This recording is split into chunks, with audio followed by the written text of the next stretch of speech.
Jazz here, and I am so digging the Geekcast Radio Network. Transformers, golden meets the eye. Transformers, robots in disguise. Autobots wage the battle to destroy the evil forces of the Decepticons.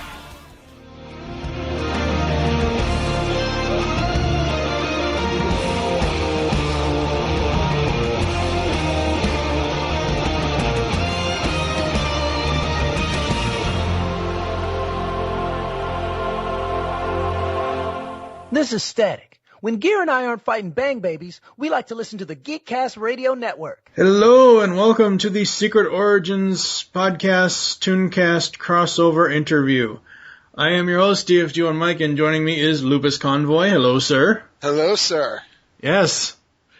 Amazing things have happened. I never thought this day would happen. I do wish it would have happened when Secret Origins was still running, when we were still going through our episodes, but I'm super excited. I just finished an interview with Jason Marsden, who voiced Gear in Static Shock. He also voices Max Goof from the Goofy cartoons and A House of Mouse and a Goofy movie and all that. And I had mentioned to Jason that, oh hey, you know, since you were Gear, since you're Static's pal, can you help us out with getting to talk to who we're going to be talking to today? And that is none other than the great Phil Lamarr. Oh. It's like the Holy Grail. Yeah. It's going to be so awesome to talk to Phil. I every time I see, he is one of those, I've learned that he is, and it's more so with his live action stuff, his live action television and stuff like that. He is kind of like one of those quintessential guys that'll pop up in anything. I don't know if you saw a few weeks ago. You don't watch The Big Bang Theory, do you? I do not. I know, for shame. I'll have to send you the clip, but they were going to have a guest spot with LeVar Burton. Oh, awesome. And to me, Phil is that type of person that they'll just show up at random in live action television, stuff like that. When I was doing research for this, I had no idea he was in an episode of Wings as Gil the Mechanic. Yeah, I remember you telling me that, and it was like, Wings? Like, that was a long time ago. Yeah, Phil's just, it's going to be so awesome. So do you have any thoughts before we get to the interview? I'm going to be a little starstruck, but I can't wait. I think this is going to be a really fun interview. Oh yeah, it's going to be so fun. I got a vibe tells me I should be sitting in on this scene for a while. Hello and welcome to the Geekcast Radio Network's interview. I am Mike Blanchard. Joining me is Michael Caminiti. How are you, sir? Doing good. Today we have the great privilege of talking to Green Lantern from Justice League and Jazz from Transformers Animated, as well as like a million other things that he has done, Mr. Phil Lamarr. Hello, sir. How are you? I'm good, Mike. How are you? Very good. What do you have any what current projects are you doing right now? Can you fill us in on what's going on in the world of Phil Lamarr? We're doing more Clone Wars episodes. I play Bail Organa and Kit Fisto on Star Wars: The Clone Wars. We just finished up the ADR on Futurama. But it looks like we might have some more Futurama to do very soon. Awesome. So That's good news. Yeah, nothing on paper for me yet, but there's talk. Talk is always good. It's better than not talk. Yeah, what's the Oscar Wilde saying? It's like, the only thing worse than being talked about is not being talked about. Yeah. My thing is, I'd rather get a no than no answer at all. Exactly. Just to get us started, can you give us like a quick summary of your upbringing and how you became a voice actor and got into acting in general? I mean, I didn't realize how much acting actual on-camera acting you've actually done. I just sought out Gil the Mechanic from the episode of Wings that you did. No, I was I was primarily a stage and TV actor for many years. Although my very first professional job that I got my SAG Screen Actors Guild union card on was a cartoon I did when I was in high school, the Mr. T cartoon. Oh yeah. Oh, wow. It was a really, really bad cartoon. You know, it was a Scooby-Doo knockoff, you know, designed to capitalize on Mr. T's popularity. You know, he had a cereal, he had a cartoon. You got, back then, you know, in the 80s, you know, you merchandised across the board if you could. Yeah, we are Transformers fans. We know all about merchandising. Oh, yes. Exactly. So yeah, I did that when I was in high school, and then didn't really do voiceover for many years. I would talk with you know, my fellow actor friends about, we really got to get into voiceover, okay, and then never do it. It wasn't until after I was on MADtv that I started doing voiceover, partially because we were doing animation on the show. We had a lot of claymation pieces that they used the cast as the voices of, and just having that bit of time behind the mic, I think, really helped. You know, when I actually started pursuing, you know, real animation. Yeah. One of the MADtv skits I watched in prep for this was the Thanksgiving episode. Oh yeah. That was, yeah. God, what was the name of that one? More? Or something like that. Yeah, I remember it was written by a woman named Jenna Jolovitz. That was a fun sketch. Yeah. That was really, really funny. Since you kind of mentioned, like how much of a transition was it from leaving MADtv into jumping right into voice acting? Well, they actually sort of overlapped. The people who cast MADtv also cast Futurama, and that's how Dave Herman and I got brought aboard. And I think that was actually while we were doing MADtv still. I know Dave was doing King of the Hill a lot at the same time he was doing MADtv. And I think I'd started to do a couple of shows before MADtv ended, including Futurama. And Family Guy came out of MADtv. I do voices on that. The Fox executive who worked with MADtv had found this young kid named Seth MacFarlane, and she asked us me and Alec Borstein as a favor to do some voices for this presentation this guy was going to, you know, put together to try to sell the show to Fox. And, you know, that sale went really well. I can't imagine it not. Well, I mean, you know, if you look at where it is now, yeah, I mean, yeah, all the popularity. Yeah, one of the most successful primetime animated shows ever. If you could still be working on one show that you've worked on in the past, what show would that be? Samurai Jack. Just Good because answer. it was just such a good show. It's the kind of show that I could show to anybody and know that they wouldn't be turned off to it, even if they didn't find it, you know, something that they wanted to continue to watch. There was always something to appreciate. Either it was the artistry, the humor, the action, just the design of it. I mean, it appealed on so many levels to so many people, women, you know, adults, children, whoever. There was something there that I think everybody could, you know, latch on to. I used to, when I could watch it, I thought it was just amazing. Like, not just the animation and everything, but also the voice acting that you and the rest of the crew had. And I do have to say that Scotsman is one of my favorite characters. Yeah. Yeah, those were just great episodes. On the flip side of that, and I hate asking this question, in general, what are some of your favorite and least favorite shows that you've worked on? My least favorite shows are the ones where the checks don't clear, and fortunately, I haven't had any of those. That's a good thing. There's always going to be stuff that, you're more into or less into. But there are some shows that I wouldn't watch that I've worked on, but that my kids would love. I mean, and then there's, the opposite. There's shows my kids watch.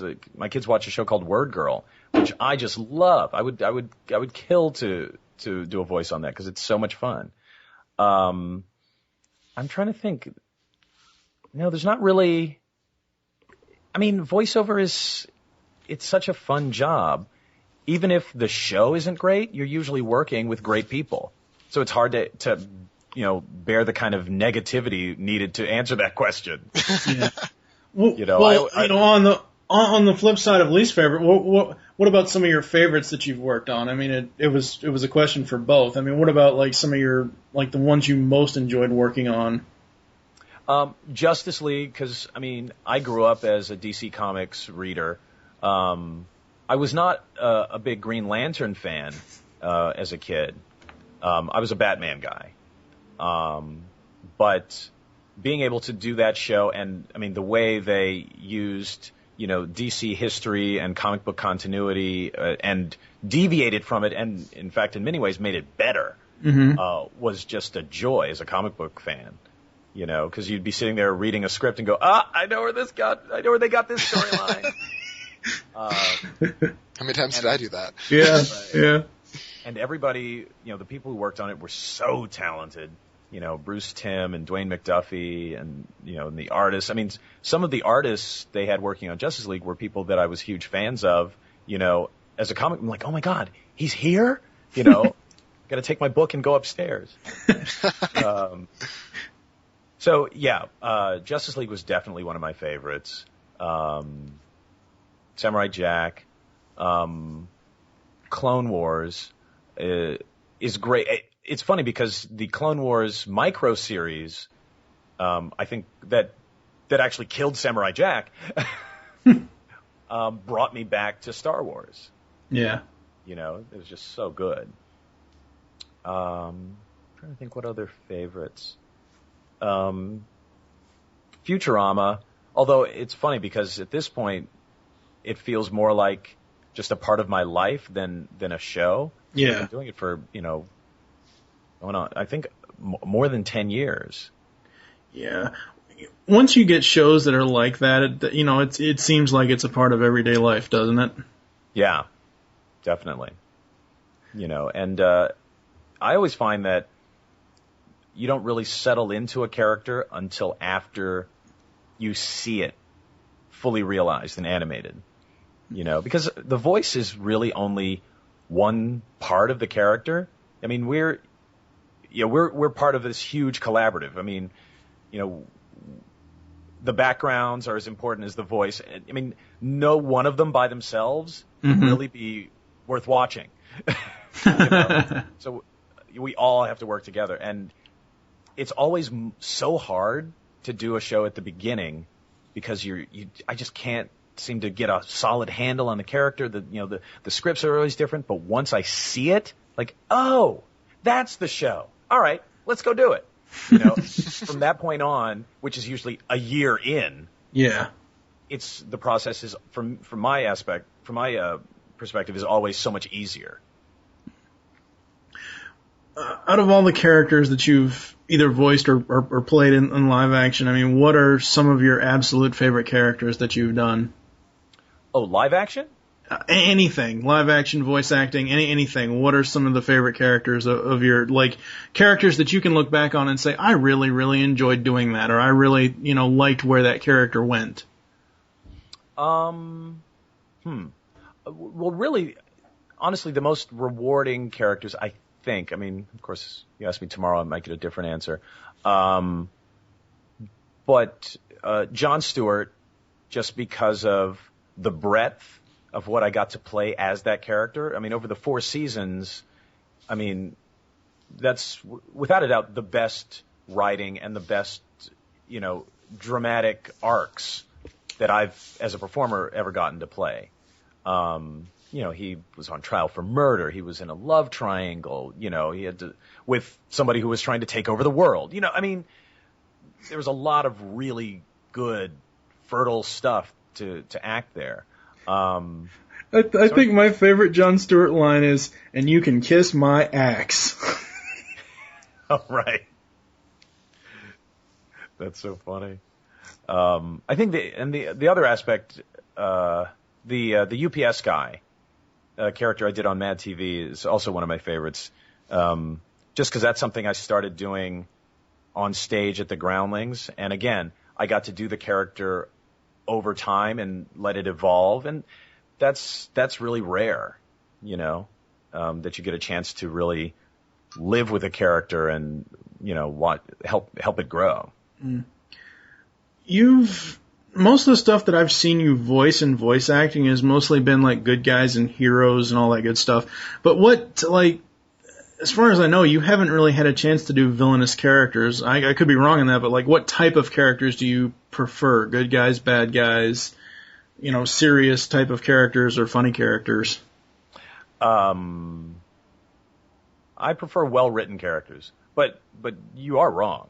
Okay, well that's fine. I played Vamp in Metal Gear Solid. Oh, that's right. Who's pretty much a bad guy. Yeah, he's pretty much evil incarnate. Wow, I forgot about Vamp. Oh. But I'm trying to think. No, you're right. In general, I think I tend to not play. I don't play as many heavies as I do heroes. Yeah, and when I said that I was thinking more towards cartoons, I hadn't even thought of Vamp, and then I had found out in doing research, I was like, wow, Phil did Vamp? Holy, wow, that's awesome. Yeah, no, I'm very proud of that one, because it certainly doesn't sound like me, and it doesn't sound like, many of the characters I've played. I mean, there are a handful that are in the same or a similar vein, Sig in Jack and Daxter, Jon Stewart, Chris in Mercenaries. That's another video game. They're in a similar vocal range. Mm-hmm. I mean, they're distinct sounds, but they're all big guys, with deep voices. So what's so different about Vamp, with your own voice? Did they use effects on that, or is that you doing a voice? Well, I think the main thing. No, I don't think there were any effects. It's backwards. On Vamp, I'm mostly talking on the inhale instead of on the exhale. Well, my queen. I'm basically taking in air almost as I talk. Oh, wow. I mean, not literally, but it's restricting the flow of air so much. It makes it really hard to give it any volume, but it also gives it that. It gives him that creepy feeling. Wow.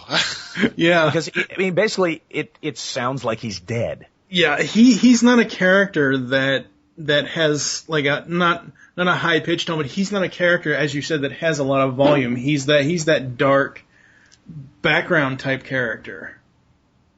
Right. Almost, where his voice, when he talks, he's in the background from all of the other characters in Metal Gear. Right. That's it's fun to play that. I mean, it's also, I'm trying to think, the big loud. I mean, there was a show, a video game, is it Darkstalkers? Just came out last year, or I play, not a hero or a villain, but the evil exposition guy. Where's you? It's like the Tales of the Crypt kind of voice. And the best thing about that one was he doesn't fight. So you don't have to do any death screams. Yeah. That's always got to be a perk when you're doing the Foley and the sound effects of being punched and kicked, and in comparison to something like Jon Stewart, where you always have to make those little quips and, could you do it like you're getting hit in this area of the body instead? Well, I mean, Justice League, we had a lot of fighting noise and grunts and strains. Not as much as a video game, just because you're not doing, 6 hours of record animation, but 30 minutes. The toughest thing about Justice League, especially at the beginning, was the ring. It's a power ring. It's about willpower. But it's an animated show, so there needs to be a sound when he does something. But logically, I had a really hard time justifying. It's like, well, why does he have to make a sound when he's beaming something? You don't make a sound when you turn on a light switch. That's what it is. It's will. It's mental. It's like, no, we need a strain. Like, all right, pretend his arm's really heavy. But if you think about it, a Green Lantern ring really should be the most silent weapon ever. Yeah. Very true. I guess I'd have to agree on that. I mean, there's actually even a question of, would it make a sound when it struck something? Yeah. But I guess it's a solid light thing, so... Or is it? I don't know. Or is it just a manifestation of the will? Is he moving that thing with his mind? I think it's a manifestation of a solid hologram moved by his mind, but... That's what I want. I want the invisible... Give me the invisible ring. It's like, I don't think I just see, a giant green hammer. I just want to, I'm going to point my ring and push him away. How about that? Awesome. Although I love the fact, because they made a conscious decision... on Justice League, that Jon Stewart did not make shapes. Not until later he didn't, yeah. It was like, because they were, this was a military guy, this was a no-nonsense guy. He's not going to make a boxing glove or a bow and arrow. He's like, no, I'm going to make a beam. If I need to shoot at somebody, I will make a beam.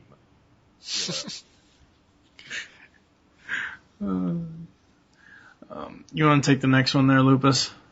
Sure. So how did you fall into Samurai Jack? The show won several Emmy awards and nominations, and did any of your other roles have nominations to their credit? Samurai Jack, I believe, was a simple audition. It's funny, because I do remember that I auditioned for it at the same recording studio where I auditioned for for Static Shock at a different time. But no, they were both just things that I went in with a bunch of other guys, and we all tried out for it, and I got picked very, very fortunately. Yes, so Futurama has won a few Emmys, I believe. Static Shock won a Humanitas Award for an episode we did about gun violence in a school, which is a really, really powerful episode. I remember hearing about that. Yeah, it's so good. That show was really vastly underrated. That show is a really good. It's got a lot of social commentary stuff. I mean, it hits on a lot of hard issues. Yeah, occasionally, but mostly it's funny because Dwayne McDuffie, who just passed away recently, co-created the character, and it's funny. I think because the character was a young black guy, it seemed like it was taking on, or had more of an agenda than it otherwise might have. Because most of the episodes were really just about, him dealing with his life, his sister who annoys him, trying to keep, the identity a secret, trying to impress the girl, but without, many of those storylines could be in a Spider-Man comic. And occasionally we really did, make specific use of, the character's racial uniqueness. There's one episode at the beginning of, I think, third season or fourth season where Virgil, the character's family, goes to Africa. And he encounters an African superhero and an African villain. And it's funny because, again, that could be any character. I guess Peter Parker could have gone to England. It's like, well, your great granduncle lives here, and and encountered somebody. But I think when you make it Africa, people think of it as more of a political thing, But really, most of the time, it was just stories. And certainly that story about a gun in a school could apply to anybody. But I also, what you're talking about, I think, is part of the DNA of the character. Because Milestone, the line of comics that Static came out of, was rooted in a social consciousness. The creators really made an effort to have ethnic diversity and, as well as economic diversity. I mean, they were thinking about it consciously, whereas the vast majority of comic books had that stuff in them, but it was unconscious. Bruce Wayne, a wealthy millionaire, it's like, that's not a comment on Depression era economic policies. Yeah. Although nowadays, I guess somebody might think it was. Okay, so what was your favorite exclamation they had you say on Futurama? I don't know. I don't really have I mean, the one that I remember the most, I think, was the first one. Great Lion of Zion! I mean, after that, you didn't really get invested because you knew it wasn't coming back. But it was really just to see how they were up to the challenge of creating more. I think in the last season, did I even have any? It's definitely tapered off.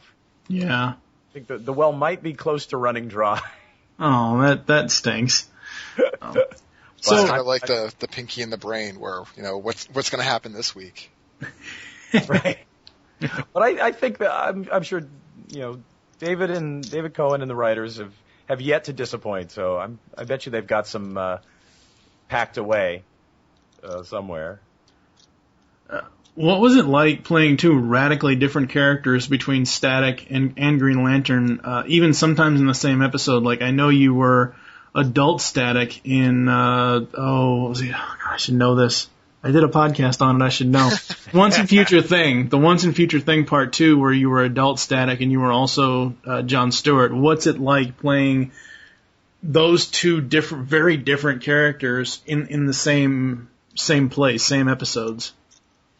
Well, oh God, it was always a blast. Anytime I got to have the characters cross over, because GL came into a couple of Static episodes, and Static went into I think one GL episode, Justice League episode. And although the biggest challenge was the one you're talking about, because for me, I always want the voices to sound distinct. Right. It's funny because a lot of people say, "Oh, I can always tell when it's you," which I appreciate the spirit of what they're saying. Like, "Oh, thank you," but really, in my gut, that's the worst thing for me to hear. But I won't tell you that, because honestly, every time I see you do, I've seen something you've done, I'm like, well, wait, that was Phil Lamarr? No way. See, that I love to hear. That I love, because I really do, strive to not go over the same ground. Right. But it's difficult. I mean, the human voice only has so many, variations. So when I had to do Jon Stewart and an adult Static, I mean, Jon Stewart and kid Static, that's easy. That's cake. That's, you place one down here, and that's, that's a very low. And the other placement is real high. I mean, even if I didn't make an effort to separate them, those two voices are going to sound different. Yeah. But now you say, well, take this voice and make them 50 years old. It's like, oh, okay. So I've got to figure out what that guy sounds like grown up. And not only grown up, but aged. And make sure it doesn't sound anything like Jon Stewart, which is really more the challenge I put on myself. I don't think anybody else was saying, well, they can't sound anything alike. But I really didn't want them to sound alike. Right.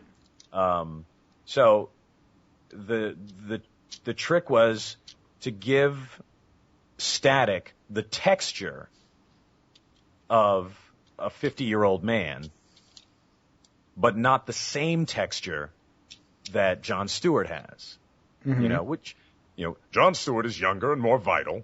He's got a deep voice, and, you've got a little bit of that rumble behind it. So, and also at this point they'd established that Static was almost the most powerful hero on the planet. So I got to take his energy down to, something like almost godlike. He's not expending a lot of energy. So I made him a little calmer, and I made his speaking voice, I pitched it made it a higher register. Mm-hmm. Because my thinking was, if you talk like this when you were 14 or 15, your voice isn't suddenly going to go down here. Your voice is just, you're going to grow up, you're going to become a man, you're going to start, talking, as an adult, and then you'll slowly become older and add a little texture, but your voice won't get lower. It'll just become a different voice. That's so cool. That's amazing. So that, and fortunately I was pretty pleased with how it turned out. We talked earlier about your ties to Star Wars. As far as the Clone Wars, did you try to do a Jimmy Smits impersonation for Bail Organa? Or how did you make it your own? No. The idea was to do Jimmy Smits because they wanted the characters that were established in the movies to be carried over into the animated series. Although I think they've all shifted over time. I mean, when James Arnold Taylor started doing Obi-Wan, he was consciously doing a Ewan McGregor impression. Mm-hmm. But I would venture to guess that if you played what he's doing as Obi-Wan now up against Ewan's Obi-Wan, it probably sounds fairly different. Right. And I'm sure the same is true of my Bail Organa. We've all basically we started with, the voices of the movie actors, and then as you get different storylines and they do different things, the voices change, Well, Kit Fisto, fortunately, didn't have a voice in the movie. He was played by a woman.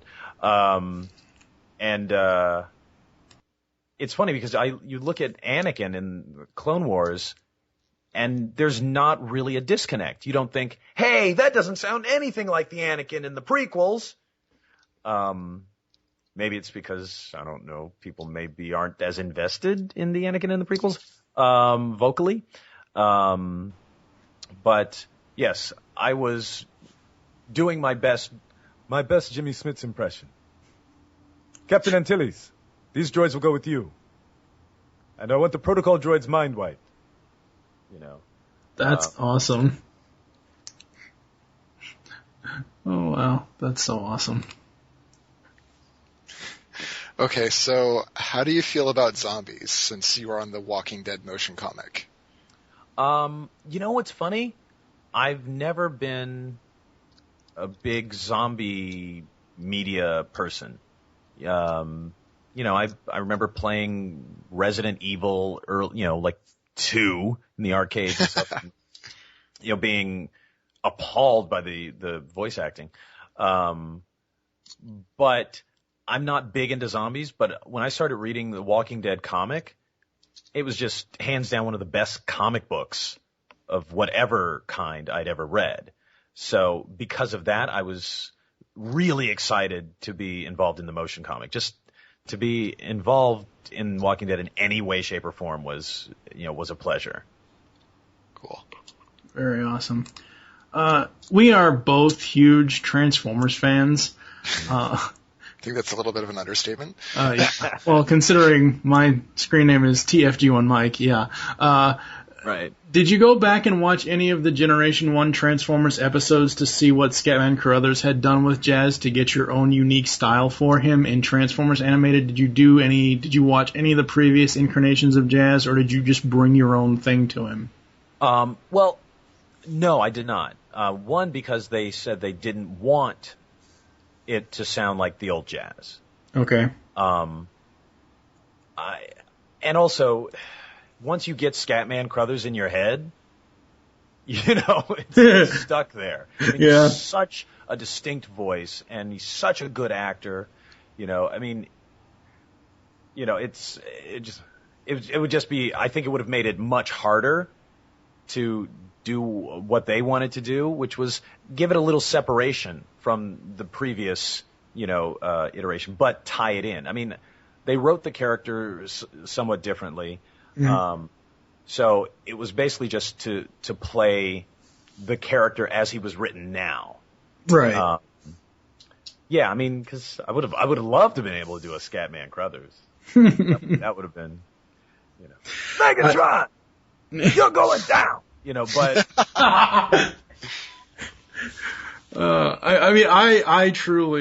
I really, really love what you did with Jazz. I mean, I love Scatman's version for what that was in that context of the old cartoon, but just what you did with Jazz was just awesome. Oh, thank you. Yeah, I mean, they had a really cool take on it and a really specific idea, and it was fun to just bring that to life. I'm going to put a link in the chat here to a website for an action figure. Do you own any of the action figures of the characters you've voiced or done at all? Let's see. I have a Jon Stewart somewhere. Now, what I've linked you to... and I have a Samurai Jack maquette. Oh, cool. What I linked you to was they just announced this year at New York Toy Fair that more Justice League Unlimited figures are coming this year, and they're going to do an adult static. Oh, yes. I think I heard about that. It looks so cool. Yeah, well, too little, too late. No, there was always this, the rumor that the reason Static was canceled was that we didn't have a toy deal. Oh, really? Yeah, I mean, because the ratings, I mean, we won our time slot, years running. Mm-hmm. But, in network Saturday morning cartoons, a lot of times people say that the cartoons are a loss leader for the merchandise. Yeah. They don't really care how the cartoon does as long as it sells some toys. And, and for some reason, they never made any Static toys. I think the only Static toy prior to this one that's about to come out was like a Burger King giveaway. Yeah. I remember that. Which is a shame.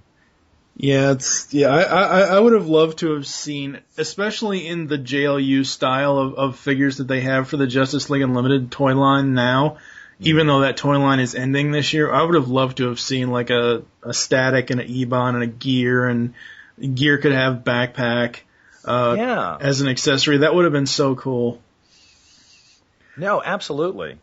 But I don't know. I never understood that. I mean, there are so few teen heroes. Right. I would have thought it would have been a slam dunk. Yeah.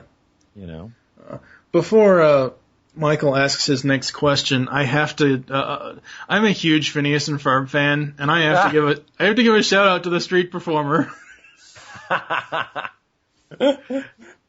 Yeah, no, that show is so fun, and the guys who make it are so talented. Swampy and Dan Povenmire. I mean, I've been fortunate to work with some really, really talented people. Gendy Tartakovsky, Matt Groening, David X. Cohen. Swampy, Dan, Seth MacFarlane, these guys are, Adam Burton, they're all just really amazing writers, very funny people, most of them are artists as well, and those guys also, Dan and Seth, they can write, they can draw, and do voices, It's kind of crazy. Every voice actor seems to have a method for remembering which of their voices go with which of their characters, especially if they're on a show where they voice a good deal of those characters, like you did on King of the Hill, Futurama, and other shows. How do you keep all of your voices straight? Usually you try to find a line. What do people call it? A key line or a hook, something that usually you say as the character early on when you're first discovering where the voice is, and it helps you find the placement physically, in your throat, and it helps you find the vibe of the character. I know on Foster's Home for Imaginary Friends, I played a character named Wilt, right. And I knew whenever I went in, because a lot of times we had big breaks between when we would record, and then like 5 weeks later we'd do the next episode, which makes it harder to hold on to the character. Yeah. So I would just have to go, oh, hey, I'm sorry, no, okay, and that would help me remember where I get that voice. And again, once you've been doing it for a while, it becomes a little easier. Yeah.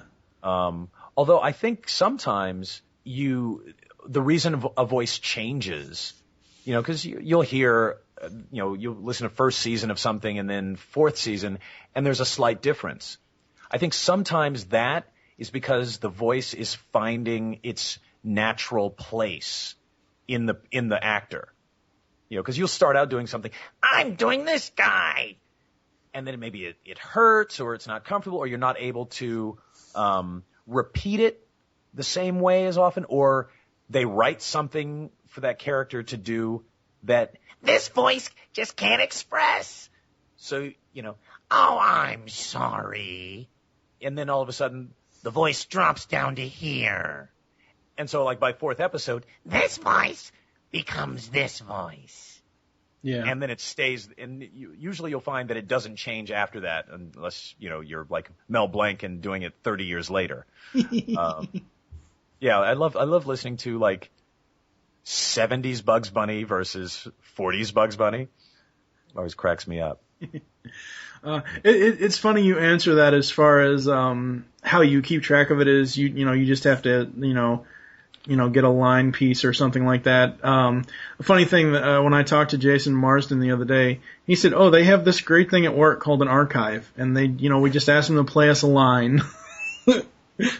Yes.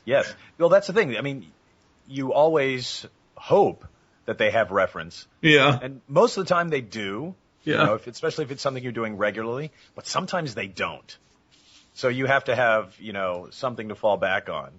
Yeah. That's the worst thing, is that, like, you go in and it's a character, like a secondary character that you did, 2 seasons ago. Mm-hmm. And they're like, oh, and we brought back so-and-so. Great. What does he sound like again? And then, like, I remember, I think it was a couple of Futurama episodes where they brought back some, like, character from second season. We were doing one of the DVD movies, and they're like, what does that guy sound like? Like, I don't know. And we had to actually send somebody to the office to get the DVDs that had been sold and find an episode. Oh, wow. And like, okay. All right, right. See, in the thousands of recordings you've done over your career, what are some of the funniest things, whether it be mistakes someone made or practical jokes that someone pulled that you've had to been a party to or witness to? And just a preface before you answer this, you don't have to worry about whether we're a PG-13 network or not. Oh. So if it was something where it was something gross or inappropriate, we're all about inappropriate. Oh, God. Well, there's 2 things that come to mind. I remember when we were, one is sort of just an ongoing thing. When we were doing Justice League, Susan Eisenberg, who voiced Wonder Woman, just had such an incredibly sexy voice that George Newbern and I, because we had our mics next to each other, sometimes she would say a line, completely innocuous line, but in that voice, it was just like hot. And like, she would say it, and I would think, oh my God, that was hot. And I'd look over at George, and he'd have the exact same thought and the same look on his face. I'm like, right? He's like, right, I know, right? So then you go, Joe's like, I'm sorry, can you play that line back? And in fact, email it to me from my personal archives. Oh, no.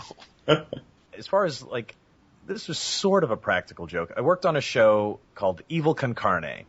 Mm-hmm.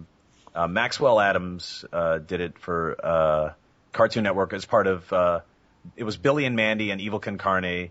It was the Grim Adventures of Billy and Mandy. Yeah, originally it was called Grim and Evil. Oh, you're right. And we were evil and they were grim. And then the show got half canceled. Our half. Oh. That was the best part, though. I loved Evil Con Carne. Although Billy and Mandy was funnier. I mean, the character of Billy is just so hilarious and silly. But there was one time, because Frank Welker, I was the disembodied brain of an evil mastermind that was attached to a dancing circus bear, voiced by Frank Welker. And of course, Boskov, the bear, didn't talk. He just made bear sounds, which Frank is amazing at. And I remember after one record, Frank was saying, "Oh gosh, everybody here is so funny. We should do an improv episode where everybody just gets to, really just play." And then they did it. We came in one day and Adam said, "Guess what? We're doing Frank's improv episode."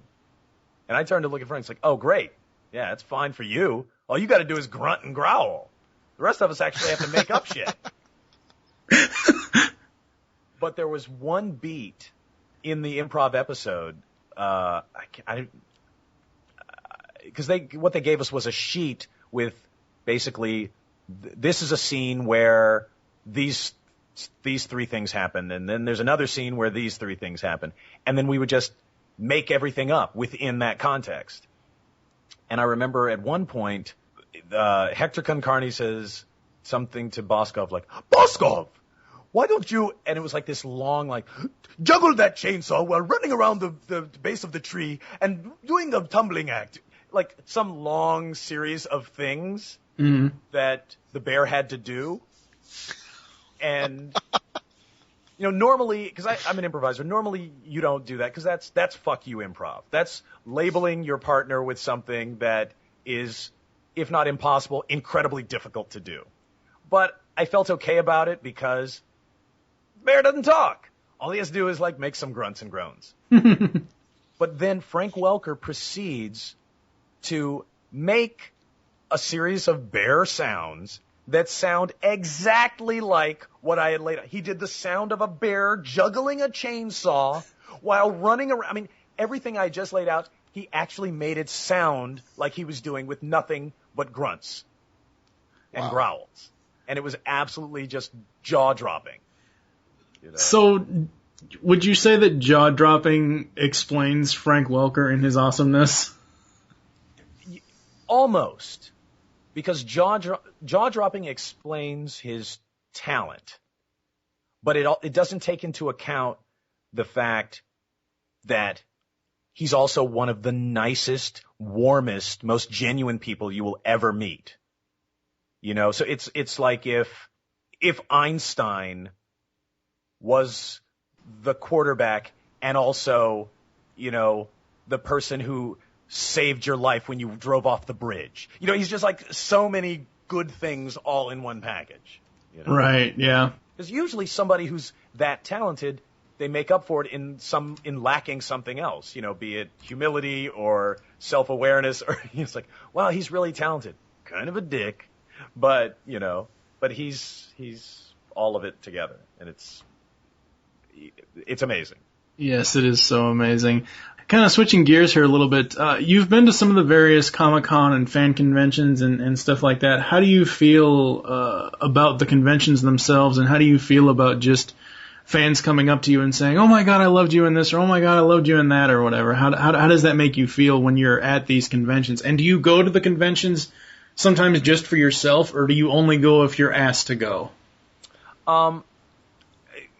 I have, a family and kids, so time is at a premium, so I don't get to go just for fun. Mm-hmm. Although, I would go to San Diego every year if, time wasn't a factor. Mm-hmm. And actually, I would like to go to most of the comic book conventions because I am a comic book guy, and, getting to meet the people whose work I've been reading since, I was a child is always just so much fun. I remember a couple of years ago, I got to present at the Eisner Awards at Comic-Con, and I got to meet Jerry Robinson, the guy who co-created the Joker.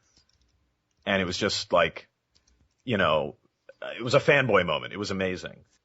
And it's great getting to meet, you know, writers and artists, you know, get a drawing every now and again.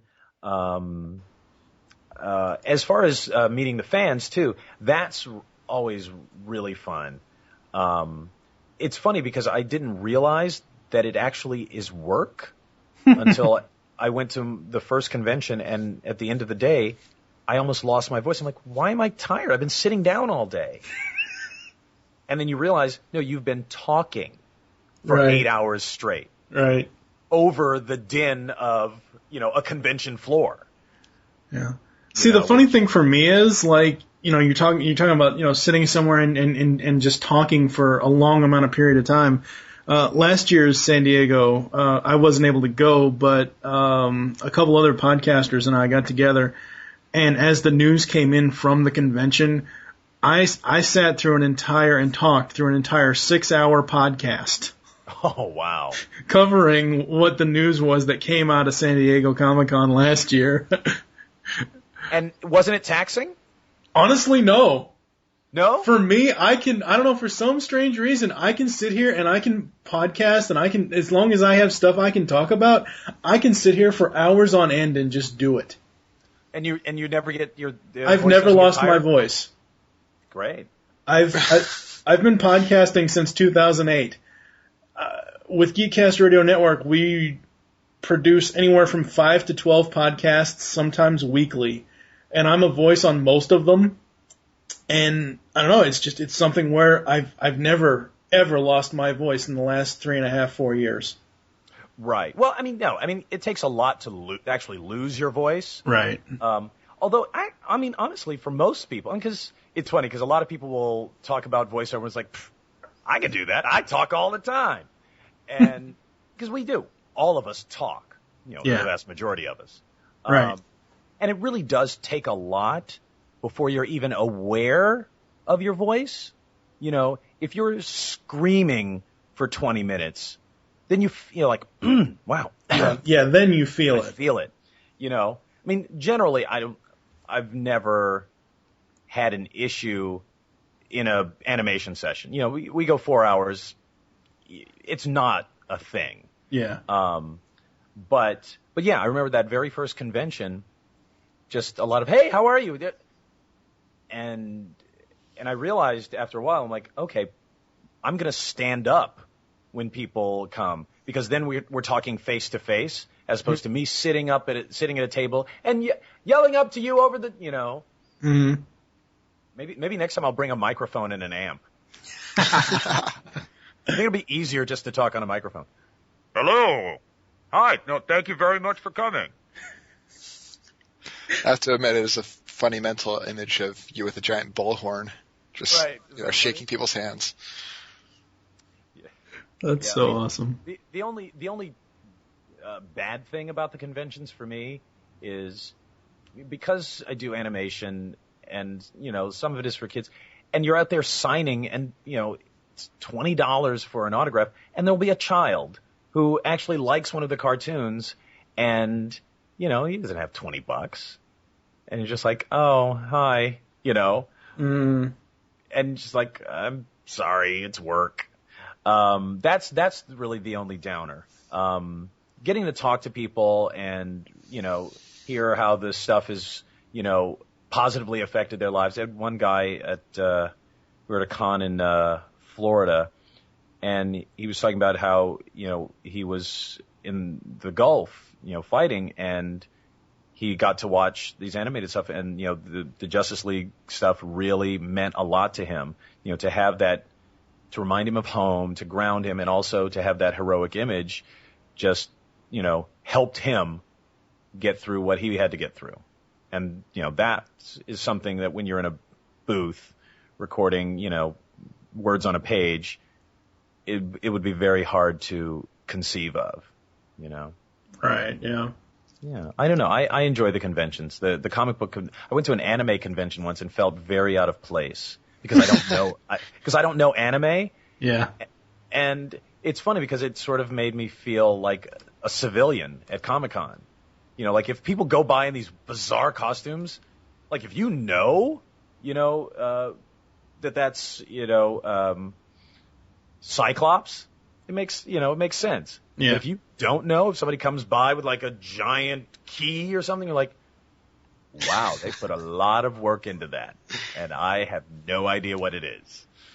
In doing research, I just searched your name on YouTube, and it came up with, I don't know, a convention from 2009 that you were at, and it was somebody interviewing you, and I almost thought, wow, it's going to be like, they're interviewing him, and all of a sudden, Maurice LaMarche pops into frame.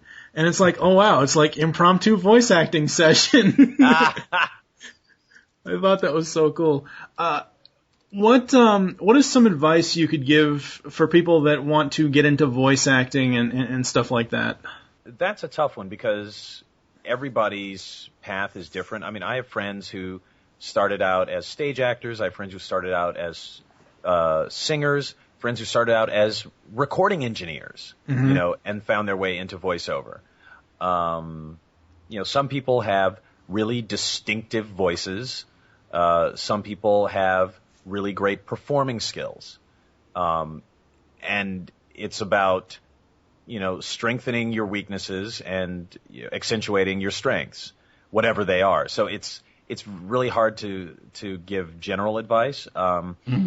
My Facebook fan page, because I get this question a lot, and I've tried to turn the discussion board into kind of a clearinghouse of information. I've asked, my friend Tommy Smeltzer, who started out as an engineer and got into voiceover, he says the first piece of advice he gives anybody is read out loud for an hour a day, every day for 3 weeks. Then come back to me. Right. And which is really good advice because one, that gets you used to using your voice, hearing your voice, right, and reading. And the thing is, if you're not reading that with any sort of inflection and, attitude and acting, you're going to get bored way before you finish that hour. So you're going to have to get good in order to finish the exercise. Right. And he said he's never had anybody come back. But there are a few things. There's links to Steve Bloom has something on his website. Dave Mitchell, Keith Ferguson. They all have their answers to that question, and I think the amalgamation of that knowledge is better than any one of us giving our take on it. Because getting five answers, parts of each of those will apply to you, whoever you are and wherever you're coming from. Right, yeah. Are there any upcoming projects that you'd like to tease us with that you're going to be working on, like any new stuff that's in your world, whether it be real, live action or voice acting? Let's see. We're doing more Clone Wars, more Futurama, more Family Guy. For people who are in LA, I'm doing an improv show in April and May at the Groundlings Theater called The Black Version, which is a group of improvisers, myself, Gary Anthony Williams, Jordan Black, Cedric Yarbrough from Reno 911, Danielle Gaither from MADtv, we'll take a suggestion of a classic or iconic movie and then do the black version of it. And it's been selling out. It's gone really well. It's a really funny show. Very politically incorrect, but a lot of fun. What else is going on? I'll be, I think that's it. I just worked on Jason Marsden's web series, Space Guys in Space. Not sure when that's going to be posted. But I believe... Gosh, I don't know if there are more Avengers episodes coming or if there are still more to air. Right. And there should be, I think, a few more Young Justice episodes that haven't aired yet. Yeah, because you play Aquaman in that. And Double X. And Double X. Okay, cool. You mentioned your Facebook fan page. Where can people? Is that where people can interact with you online, or Yeah. any other avenues online that people? I'm also on Twitter at Phil Lamarr. One long word, 2 L's in the middle, 2 R's at the end. Right. I like that. Maybe you should stop talking about at Phil Lamarr in the third person and just ask him for the interview. That was your reply. It was funny, 'cause actually, Mike, you had you contacted me in the past? I had contacted your agents, your through DPN. I had contacted the people there, and they had said, "We're sorry at this time, Mr. Lamarr just doesn't have time." And I had sent you a couple of previous emails to your website address, and I just find it funny because I was like, well, I just finished recording the Static Shock episode, and I really wish we could have gotten an interview with Phil Lamarr, and well, here we are now we've got you. I know. Yeah, I'm sorry that the timing didn't work out prior to now. Yeah, it's all right. We would like to thank Mr. Lamarr for taking the time to chat with us here in this special interview. We will ask you to hold the line, and we will be back after this. Now somebody, anybody, everybody scream! There's squirrels in my pants!